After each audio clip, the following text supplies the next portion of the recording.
तोहरा प्यार के अमृत पी के,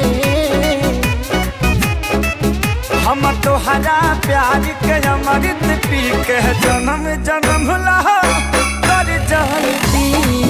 हम तोहरा प्यार के अमृत पी के जन्म जन्म ला कर जाती।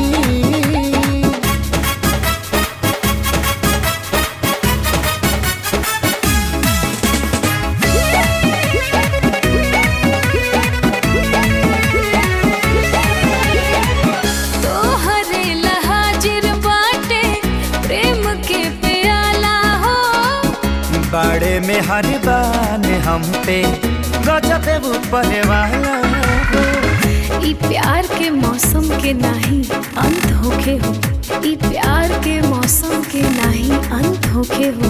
जीवन में अपना हर दिन बसंत होखे।